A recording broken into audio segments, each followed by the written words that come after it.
Portal, that's the name of it.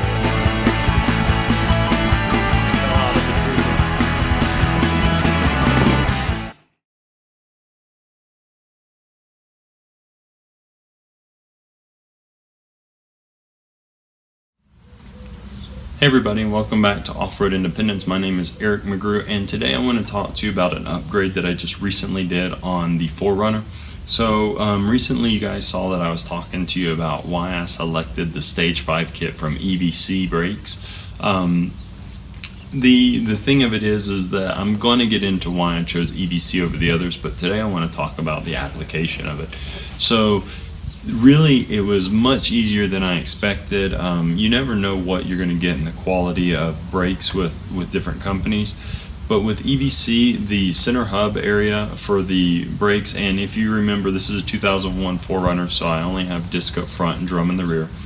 But the hub center, a lot of times it's very tight and it's hard to get the brakes on, the rotors on, and then the disc on, or the pads on top of that. But in this case, they were well suited. They slipped on but were snug on the hub.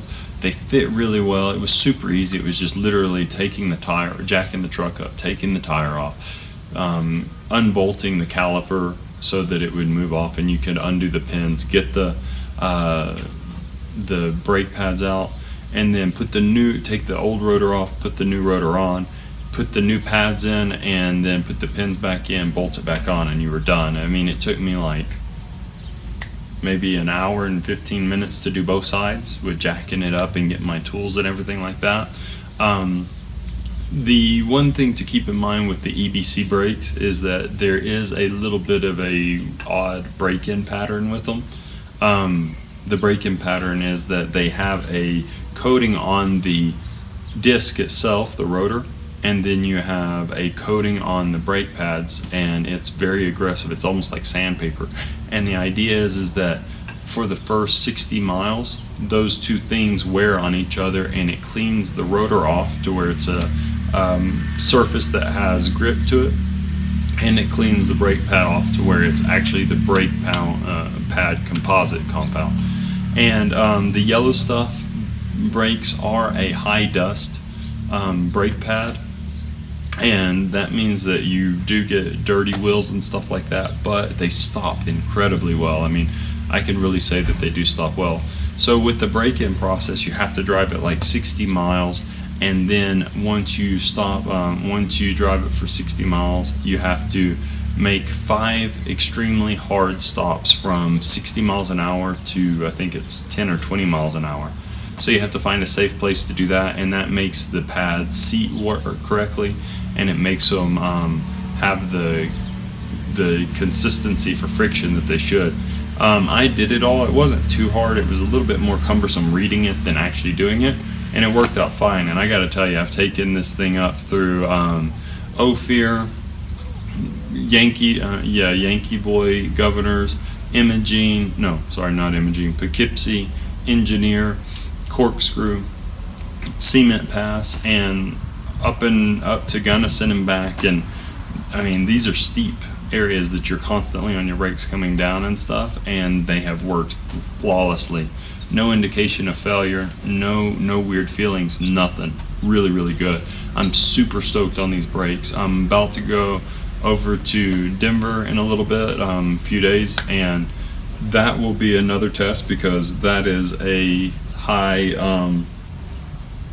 pass, going down into Denver, coming back up, and then down over onto the west slope. So I'll let you guys know what I think about after those long runs as well. But so far, I'm super happy with them. One thing to keep in mind though is that a lot of people say the yellow stuff for trucks wear quickly, the pads do, and that's because they are such a high friction pad and such a, I guess, a soft compound is what it sounds like, that they do create a lot of dust, but they do wear quickly, but the braking is just phenomenal. So I hope that gives you guys an indication of how to orient yourself if you want Stage 5 or not kit from EBC. You may not want to if you want the pads to last longer. You may want to talk to them and get a Stage 3 or Stage 4. But I really highly suggest the Stage 5, which is their towing package kit. And Once again, I hope that this was informative for you guys. Please give me a thumbs up. Don't forget to share this. If you could share it on Facebook or with other groups, with your friends. Also, please don't forget to subscribe. Hit that bell beside the subscription button so that you guys can not miss one of my episodes. And don't forget to please stop by and check out Patreon. If you could just donate $1 a month to Patreon, it would help ORDIP Vids out tremendously. I can't explain how much, because over a few months I could review new things, I could get new equipment that I need to make these videos better, but I can only do that with you guys' help. So please consider it. I hope to see you guys in the next video, and thanks for stopping by.